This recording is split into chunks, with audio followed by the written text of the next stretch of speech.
Good evening, this is Quintus Curtius, and welcome back to the Fortress of the Mind.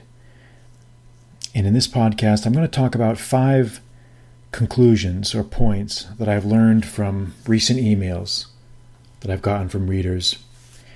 And I had the idea of doing this after, reading through a number of emails over the past few weeks and starting to notice some patterns, or at least just some things that I thought I could synthesize and make into maybe a lessons learned type review podcast. So that's what this is. And I hope you guys find it useful, because I had some fun putting this together, because one of the things that I really like about reading emails that guys send me is they always they always try to camouflage or try to dress up the real question in kind of an architecture of obfuscation. They'll try to very often the question is as straightforward as it appears to be, but there's usually a subtext. There's usually a hidden question inside the real question. And I kind of like probing the real question to find out what the hidden question is, because it's fun, and I guess it's normal.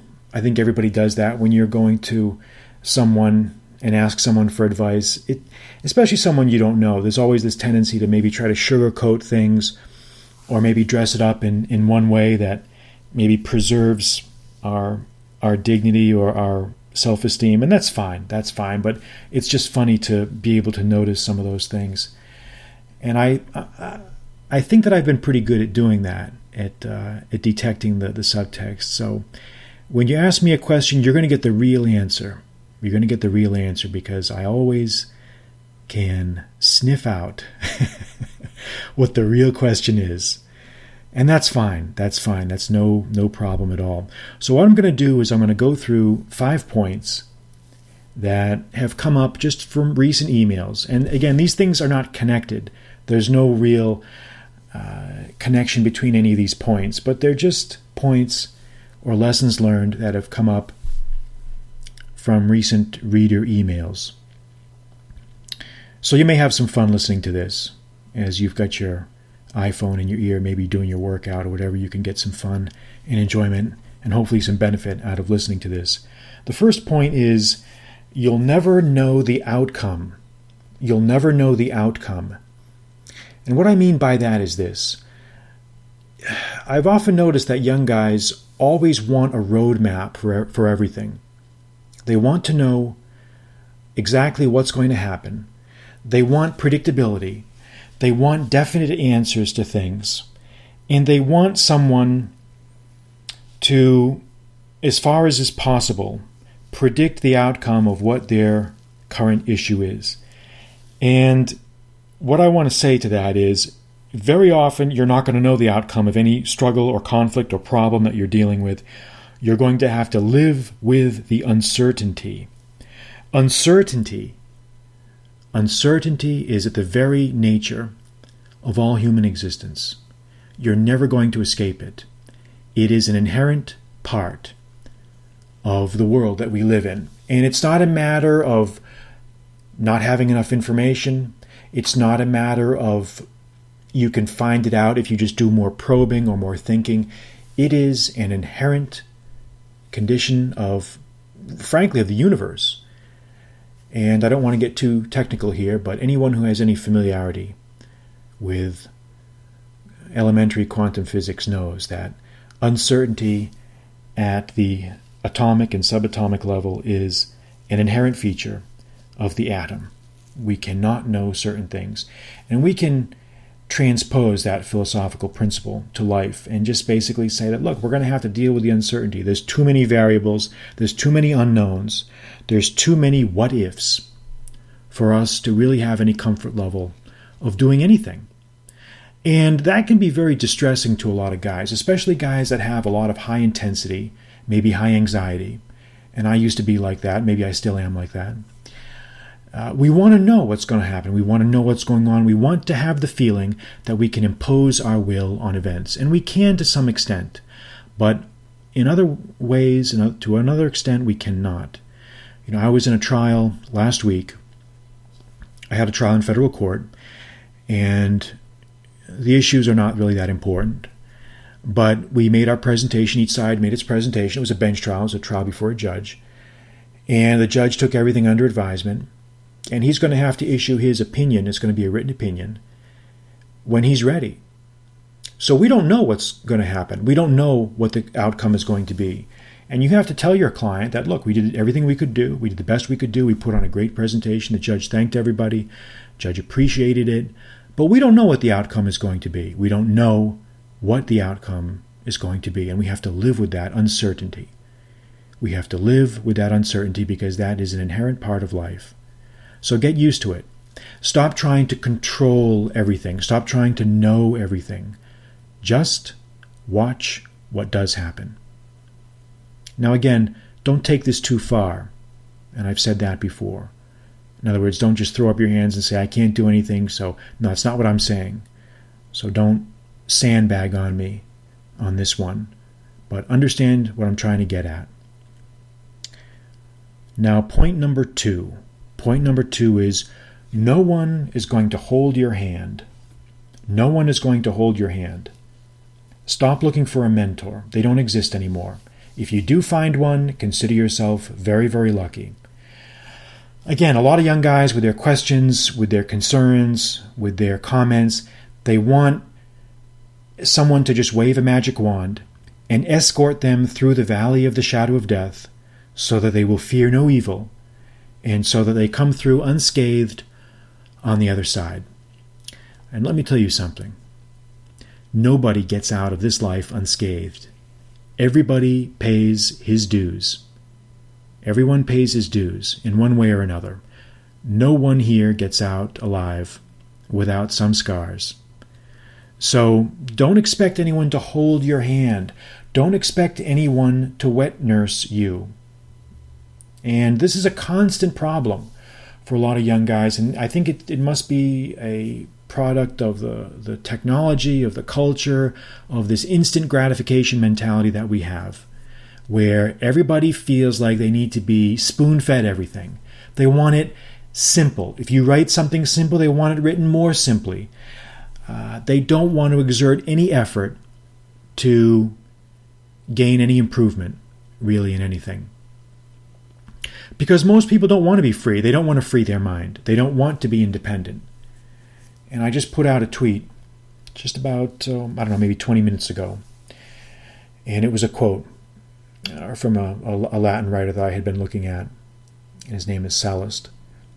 And he basically said that only a few men really want liberty. The majority are content with a just master. Only a few really want liberty. Only a few men really want liberty. The majority of men simply want a fair master. And so we have to accept that. We have to understand that. Don't blame man for what he is. Don't blame humanity for what it is. Understand the limitations that exist in systems, because systems are controlled by people, and people are only human, as we can say. So don't expect anyone to hold your hand. If you want something done, you're going to have to do it yourself. If you want to learn something, you're going to have to learn it yourself. If you want to get anything, you're going to have to do it yourself. And the sooner you accept that, the sooner you can get on with your life and maybe save yourself a lot of angst and anxiety. Because believe me, I spent a lot of time beating my head against the wall, rueing the fact that it's just really hard to find people who have, a common mind with you. Or it's very difficult to find people who are willing to share their knowledge. Forget about it. It doesn't matter. If you start putting things out there, the good people will come to you. And that's the best, really, you can hope for. The third principle, and this is called garbage in, garbage out. Garbage in, garbage out. And what does that mean? Well, what I mean by that is this. If you dump garbage into something, you're going to get garbage out of it. And that applies in so many different systems. It's really a principle of system dynamics. Bad data going into something produces bad data coming out of the analysis. If you look at garbage, you're going to think of garbage. If you read garbage, you're going to think of garbage.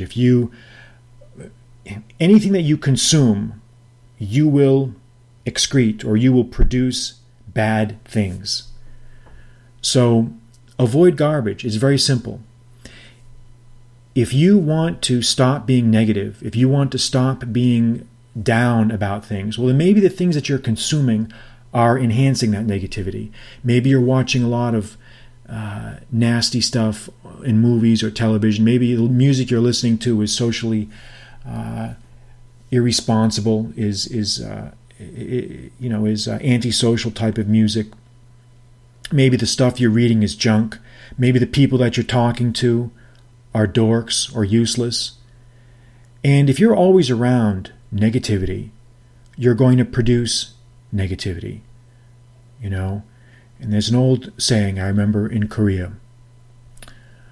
In the mind of a Buddha, everything is Buddha-like. But in the mind of a pig, everything looks like a pig. I think 돼지의 눈에는 돼지만 보이고 부처님의 눈에는 부처님만 보이는 겁니다. And I remember that. One of the few bits of Korean that I still remember back from the old days. But I remember that.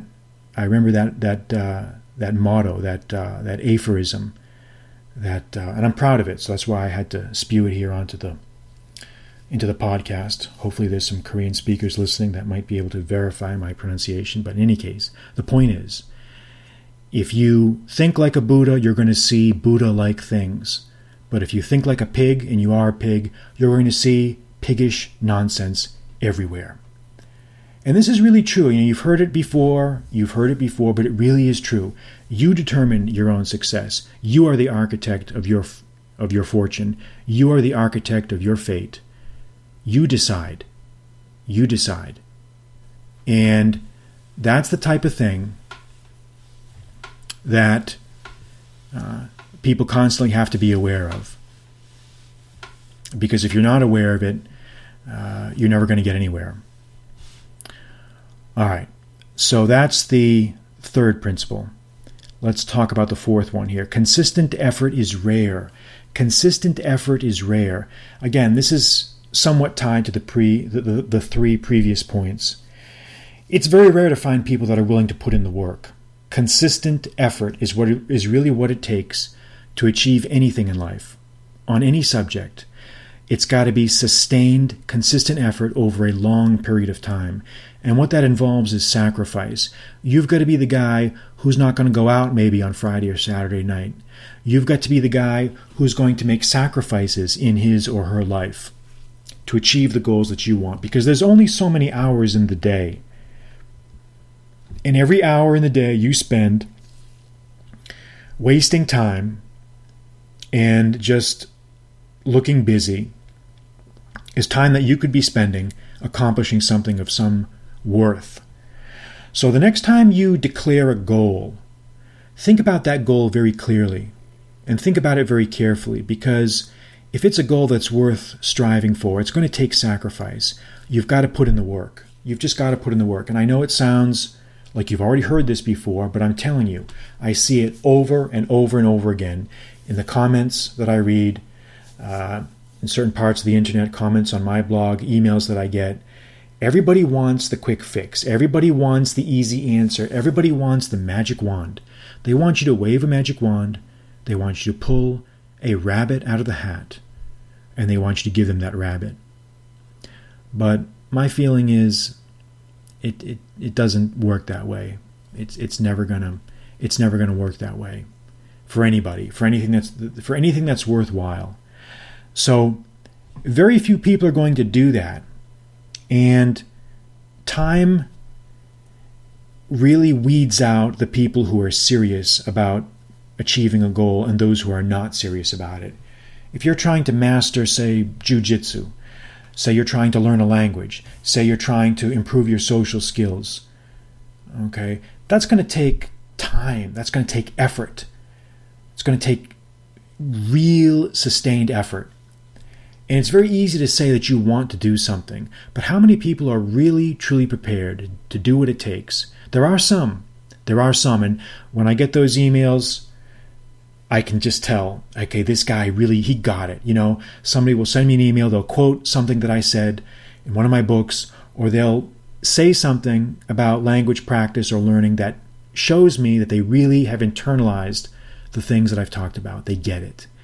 And that's a very satisfying feeling for a teacher, which basically is what I consider myself. And it really, really makes our day. So put in the effort. You've got to put in the effort. And the last point has nothing at all to do with the previous 4 points. But again, it was something that comes up sometimes in emails. So I figured I'd mention it in this podcast. Again, it has nothing to do with the previous points. Basically, it's this idea of you can win back an ex-girlfriend. You can win back an ex-girlfriend. I can't speak for women. I don't know if it's possible to win back an ex-boyfriend. Maybe that is possible for them. I don't know. But I know if you're a guy, you're never going to win back. Once you've broken up with a girlfriend, once the relationship has gone south, it's gone. You're not going to win them back or get them back or do some magic sequence of steps or convolutions to get them to come back to you. Once they're done, believe me. And I say this because I've gotten a few emails. For some reason, I got like two of them just this past week.